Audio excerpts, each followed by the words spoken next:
दोस्तों, कहानी अच्छी लगे तो चैनल को जरूर सब्सक्राइब करें। आवाज़ का जादू। रात के 11 बजे थे। रेडियो पर आरजे करण की मखमली आवाज़ ने पूरे शहर को मोह लिया था। वह हमेशा की तरह अपने लोकप्रिय शो रात की रागनी में मोहब्बत भरे नगमे और सुनहरी बातों से श्रोताओं का दिल जीत रहा था। करण की आवाज़ में एक ऐसा जादू था जो हर सुनने वाले को अपनी ओर खींच लेता था। तो दोस्तों, आज की रात भी है खास और मैं आपका दोस्त करण यहाँ हूँ आपके दिल की बातें सुनने के लिए। अगर आपके दिल में भी कुछ अनकही बातें तो डायल करें हमारा नंबर और कह दीजिए सब कुछ बेझिझक। करण ने मुस्कुराते हुए कहा। फ़ोन की घंटी बजी और करण ने कॉल रिसीव किया। हेलो, कौन है लाइन पर? हेलो, एक धीमी मखमली आवाज़ उभरी। उसमें एक अजीब सी कशिश थी, जैसे कोई दर्द भरी सरगम हो। करण उस आवाज़ में खो सा गया। फिर संभलते हुए बोला, आपकी आवाज़ में एक अजीब सी मिठास है। क्या नाम है आपका? नाम में क्या रखा है? आप चाहें तो कोई भी नाम दे सकते हो। उस आवाज़ में रहस्यमय हंसी गूंज उठी। करण चौंका, लेकिन उसकी दिलचस्पी और बढ़ गई। ठीक है, तो आज से आप मेरे लिए होंगी रागनी। रागनी बहुत सुंदर नाम है, लड़की ने धीमे से कहा। तो रागनी, आपके दिल में कौन सी अनकही बात है? करण ने मुस्कुराते हुए पूछा। अनकही बात यह है कि मैं आपकी आवाज़ से मोहब्बत करती हूँ। रागनी की आवाज़ में हल्की सी कपकपी थी। करण सन रह गया। ये पहली बार था जब किसी श्रोता ने उसे ऐसा कुछ कहा था। वह पेशेवर अंदाज में मुस्कुराया। अरे वाह, मेरी आवाज़ का तो कमाल है। पर आप मुझे कब से सुनती हैं? जब से मैंने पहली बार आपका शो सुना।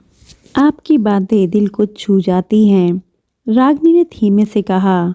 करण के चेहरे पर एक मुस्कान थी, लेकिन दिल में एक अजीब सा एहसास जाग उठा। वह उस रहस्यमय आवाज़ को महसूस करना चाहता था, उसे समझना चाहता था। अच्छा रागनी, क्या कभी मुलाकात का मौका मिलेगा? करण ने छेड़ते हुए पूछा। मुलाकात? शायद कभी, अगर तकदीर ने चाहा तो, रागनी ने रहस्यमय अंदाज में कहा और कॉल काट दी। फ़ोन डिस्कनेक्ट होते ही करण कुछ पल के लिए खो सा गया। वह सोचने लगा, आखिर कौन है ये रागनी? उसकी आवाज़ में इतना दर्द और मोहब्बत क्यों है? शो ख़त्म होने के बाद भी करण उस आवाज़ को भूल नहीं पा रहा था। वह लड़की कौन थी? क्या वह सच में उससे मोहब्बत करती है, या यह केवल एक श्रोता का शो के प्रति दीवानापन है? उसे नहीं पता था कि यह आवाज़ उसकी ज़िंदगी में एक ऐसा तूफ़ान लेकर आने वाली है जो उसके हर एहसास को झकझोर कर रख देगा। उस रात के बाद करण के दिलो दिमाग पर बस एक ही नाम छपा था, रागनी। उसकी आवाज़, उसकी रहस्यमय हंसी और वो अनकही मोहब्बत, सब कुछ करण को बेचैन कर रहा था। अगली रात फिर वही शो, वही वक्त। करण बेसब्री से फ़ोन की घंटी बजने का इंतज़ार कर रहा था। और फिर घड़ी ने 11:30 बजाए और फ़ोन की घंटी गूंज उठी। हेलो, कौन है लाइन पर? करण ने उत्सुकता छिपाते हुए पूछा। हेलो, मैं रागनी। वही मखमली आवाज़, वही कशिश, वही जादू। करण के चेहरे पर मुस्कान दौड़ गई। ओह, तो आज फिर हमारी रागनी ने दस्तक दी है। कैसे हैं आप? मैं ठीक हूँ। और आप? रागनी की आवाज़ में वही मिठास थी। आपकी आवाज़ सुनकर तो और भी अच्छा हो गया, करण ने मुस्कुराते हुए कहा। कुछ पल की खामोशी छा गई। करण को लगा शायद कॉल कट गई, लेकिन फिर रागनी की धीमी आवाज़ उभरी। आपकी आवाज़ में एक अजीब सा सुकून है, जब भी सुनती हूँ दिल को राहत मिलती है। करण के दिल की धड़कनें तेज़ हो गई। वह खुद को संभालते हुए बोला, ये तो मेरी खुशकिस्मती है कि मेरी आवाज़ किसी के दिल को सुकून देती है। रागनी ने एक लंबी सांस भरी और कहा, कभी कभी हम कुछ कह नहीं पाते, लेकिन कोई और हमारी खामोशी समझ लेता है। आपकी आवाज़ भी वैसी ही है जो मेरी खामोशी को समझ लेती है। करण निशब्द हो गया। उसके मन में रागिनी की छवि बनने लगी, लेकिन वह उसे देख नहीं पा रहा था, लेकिन उसकी आवाज़ महसूस कर रहा था। क्या कभी आपसे मिलने का मौका मिलेगा? करण ने हिम्मत जुटाकर पूछा। मुलाकातें कभी कभी ख्वाबों में भी हो जाती हैं, रागिनी ने हंसते हुए कहा। शायद मैं आपके ख्वाब में आऊं कभी, और अगर मैं हकीकत में मिलना चाहूं? करण ने उत्सुकता से पूछा। हकीकत वो तो अक्सर दर्द लेकर आती है। रागिनी की आवाज़ में अचानक गहराई आ गई। क्या आप भी दर्द में हैं रागिनी? करण ने गंभीरता से पूछा। हर इंसान के पास कुछ अनकही कहानियां होती हैं, और मेरी कहानी भी उन्हीं में से एक है, रागिनी ने उदासी भरे लहजे में कहा, और कॉल काट दी। करण हैरान था। आखिर क्या राज है इस लड़की के पीछे? उसकी आवाज़ में इतना दर्द क्यों है?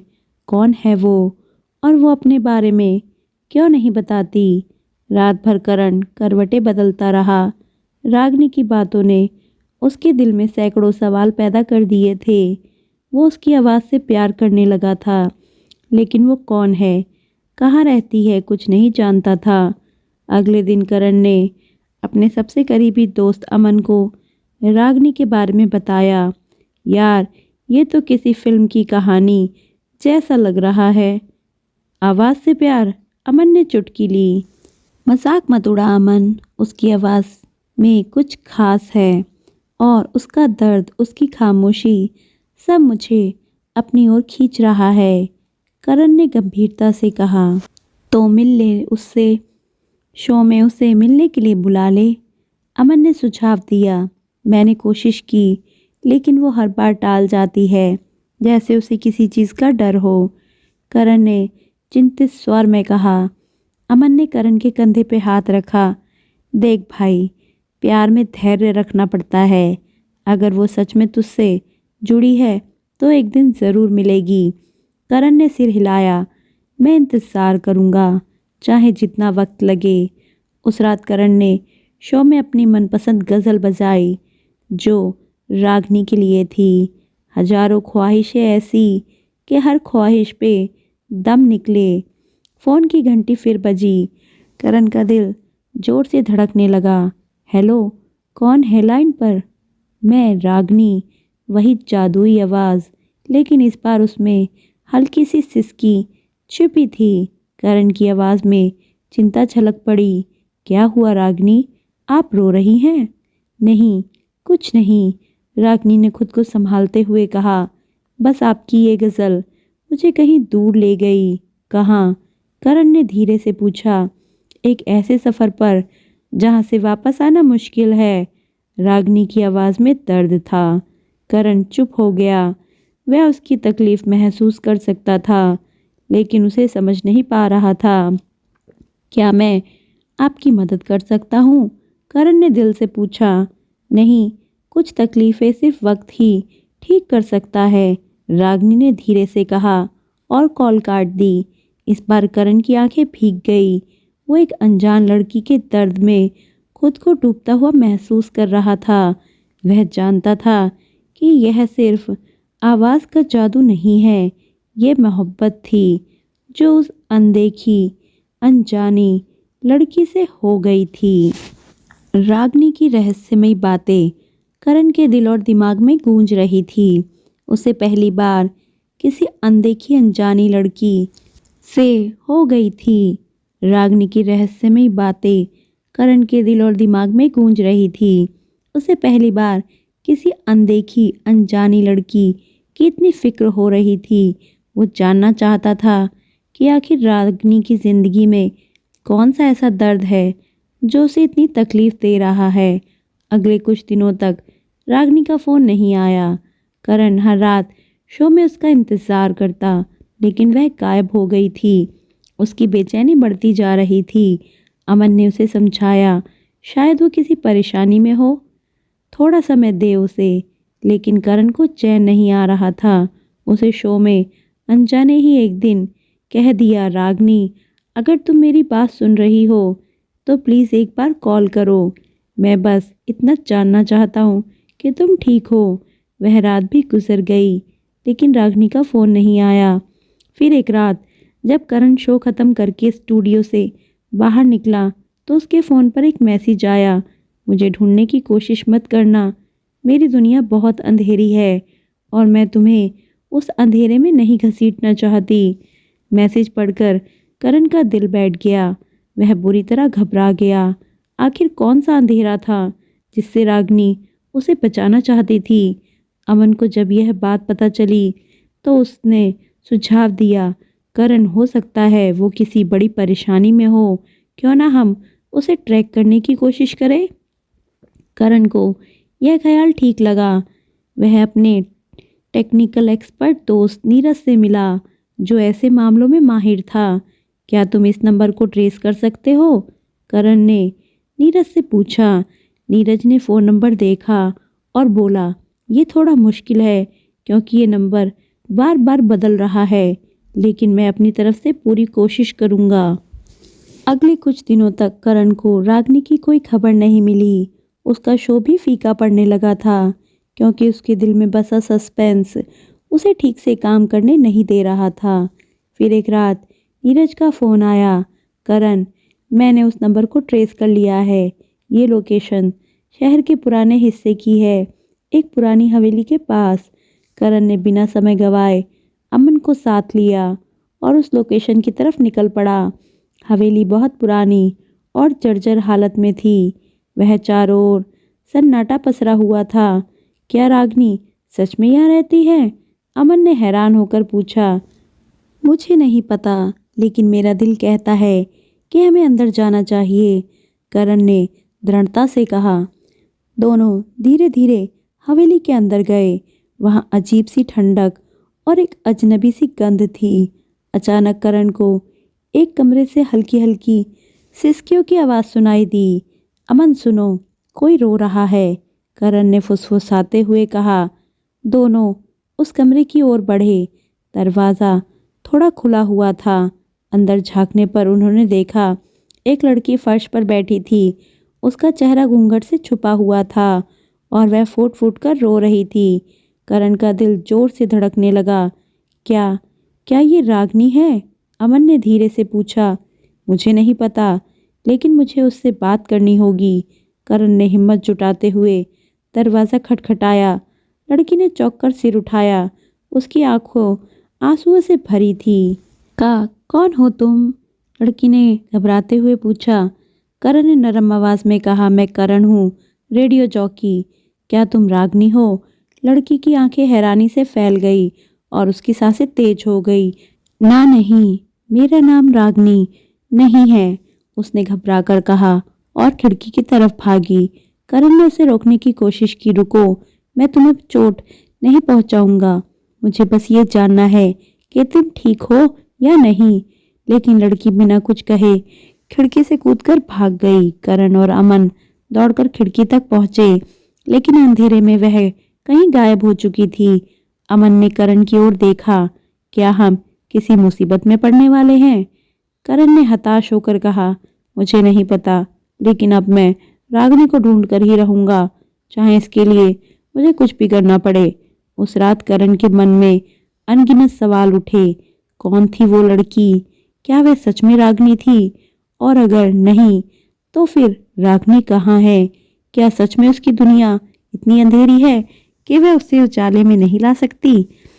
करण ने ठान लिया था कि वह इस पहेली को सुलझा कर ही दम लेगा, क्योंकि अब यह सिर्फ आवाज़ का जादू नहीं रहा था, यह उसकी मोहब्बत की तलाश बन चुकी थी।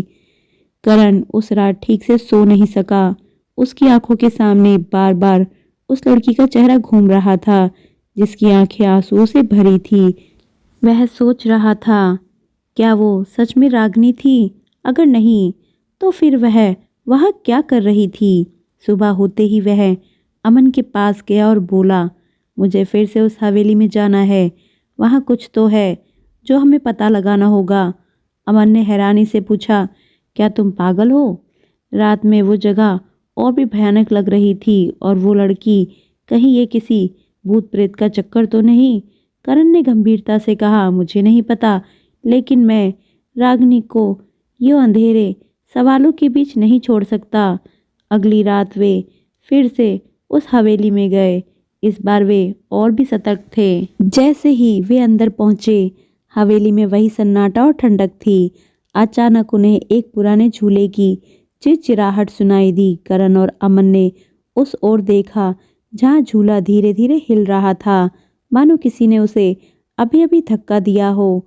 अमन ने घबराकर कहा, करण, मुझे तो ये जगह सच में भूतिया लगने लगी है। चलो यहाँ से निकलते हैं। लेकिन करण की नज़रें झूले के पास जमीन पर पड़े एक दुपट्टे पर टिकी थी।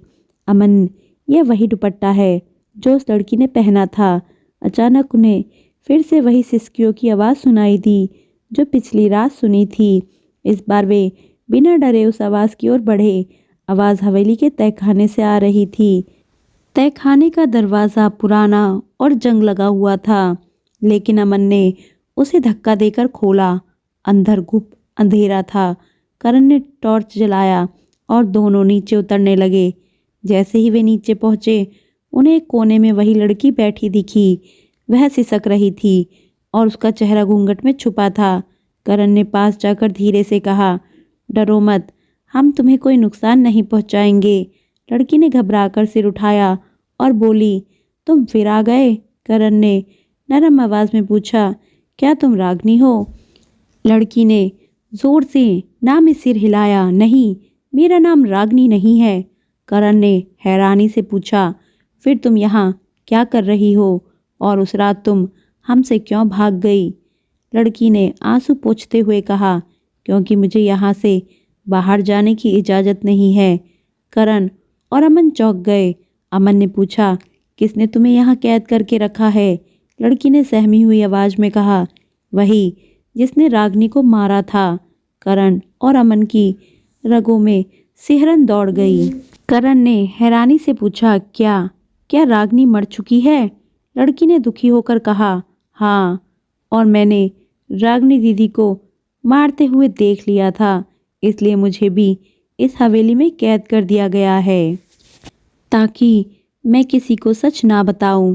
हवेली के मालिक हर महीने में एक बार यहाँ आते हैं और मेरे राशन पानी का सारा सामान रख देते हैं, लेकिन रागिनी दीदी की आत्मा अब भी इसी हवेली में भटक रही है। अचानक हवेली में एक जोरदार चीख गूंजी, जिससे पूरा माहौल डरावना हो गया। लड़की घबराकर बोली, वो आ गई, हमें यहाँ से जाना होगा। करण और अमन समझ नहीं पाए कि वह किसके बारे में बात कर रही है, लेकिन अगले ही पल उन्हें लगा जैसे हवेली की दीवारें हिल रही हो।